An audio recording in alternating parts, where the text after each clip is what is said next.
Ուրեմն ինչ հանգամանքներում են նախ ծածկվել էր փետրվարի 12-ի ահազանգը, սա նկատենք, նաև մեր գործընկերները հասկանան, որ առհասարակ չի եղել հաղորդագրություն ոչ փետրվարի 12-ին ու ոչ էլ ապրիլի 22-ին, որտեղ 24-ից ես եմ տեղեկացված այս դեպքի, մինչև ես սկսում էի հետաքրքրվել, դանակահարությունը տեղի ունեցավ։ Եվ այս ամբողջ ընթացքում իրենք լռություն են պահպանել, նաև պաշտոնապես ինչի իրավունքը չունեին։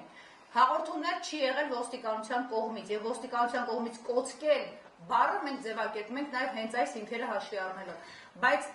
ժողովուրդը խոսել է փետրվարի 12-ից, մենք իմացանք դրա մասին շատ ավելի ուշ, երբ ազատությանն էին հայտնել, չէ՞, որ փետրվարի 12-ին դեպք եղել։ Ինչ հանգամանքներում են հարցաքննվել, ինչպես են հարցաքննվել, որ այդպես հակասական տեղեկատվություն։ Ուրեմն ըստ հարազատների մենք ընդհանրապես տեղեկացված չենք, որովհետև փետրվարի 12-ի վարույթով մեզ որևէ բան հայտնի չի, երեք թեպետ ամբողջ օրը մենք եղել ենք վեդի քննչական բաժնում, բայց փետրվարի 12-ի գործը քննող քննիչի հետ մեր հանդիպումը չկայացավ, թեպետ զբաղվածությունը շատ էր։ Այսօր ասում է աղջիկը հարցաքննվել է, երբ որ ես քննիչին հարց եմ տալիս, ասում է մասնակցել է առերեսման, հետո լրացուցիչ հարցաքննվել է, մի բան, որը մեզ համար անհայտ էր։ Շատ դժվար է, ես նորից կրկնում եմ, երեխան չի խոսում, երեխայից տեղեկատվություն ստանալը շատ բարդ է։ Երեխայի օրինական ներկայացուցիչը, մայրը, նույնպես ունի խնդիրներ, ով չգիտեմ ոնց են ճանաչել օրինական ներկայացուցիչ։ Բայց ամենազավեշ տալին այստեղ այն է, որ ըստ հարազատներին մեզ հայտնած տեղեկատվության երեխայի հարցաքննությունը տեղի է ունեցել միայն հոգեբանի եւ քննիչի մասնակցությամբ եւ առերեսումը տեղի է ունեցել հոգեբանի, քննիչի եւ երրորդ անձի բարերարի մասնակցությամբ առանց օրինական ներկայացուցիչի, այսօր են ասել։ Ներողություն, ինձ ասացին հոգեբանը լիցենզիա չի ունեցել։ Եթե Անին է եղել հոգեբան, լիցենզիա ունի, ով 3 մասնակցել է, ասում եմ, ես լիցենզիայի մասով չեմ կարող ասել, ասում են հոգեբան։ Պատկերացրեք, որ երեխայի հայրը դրսում կանգնած է եղել, երեխայի հորը թույլ չեն տվել, որպեսզի մասնակցի որպես օրինական ներկայացուցիչ։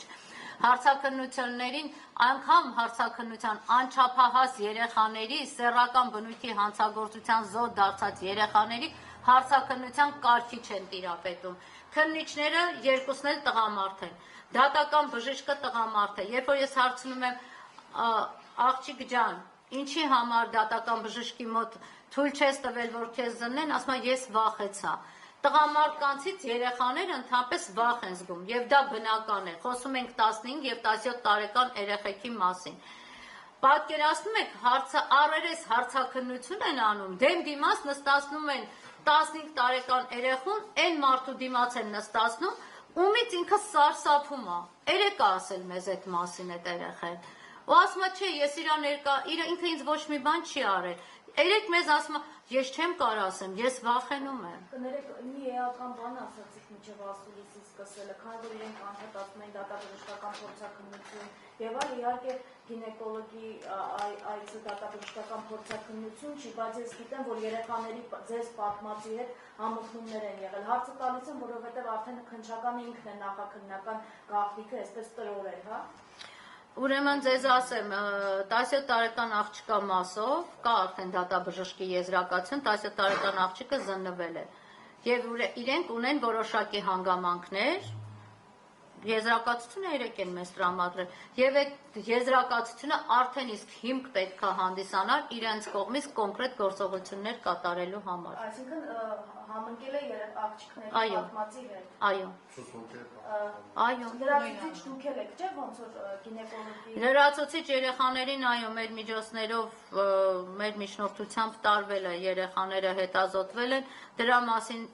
զուտ ելնելով երեխաների շահերից չեմ ուզում խոսել, բայց այն ինչը հայտնաբերել ենք սարսափելի է։ Այսինքն ժամկետների հետ համընկնում, մասնակցների։ Ոչ միայն դա։ Իսկ բազմակետերը դնեմ,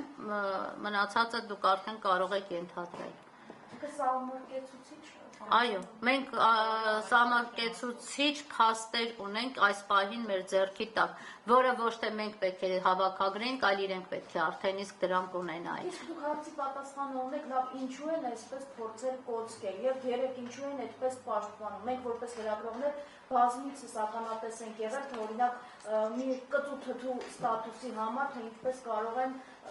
մարդկանց փռել ասֆալտին, իսկ երեք փաստաբաններից, հարազատներից եւ լրագրողից պաշտպանում էին ոստիկանները մանկապիղծներին։ Ծառերի փշերի միջով անցկացնում էին, միայն թե դեմքը չնկատեն։ Ժողովուրդ, դուք պատկերացնում եք մենք հիմա ինչի մասին ենք խոսում։ Մենք խոսում ենք մանկապիղծների մասին, ու մենք խոսում ենք, թե ինչի այս մարդիկ մինչև հիմա կալանավորված չեն, այն պարագայում, երբ մենք ունենք ընդամենը մեկ գրառման համար կալանավորված սրբազան։ Հիմա սրա պատասխանը մեզ ով է տալու, հասարակությանը ով է տալու,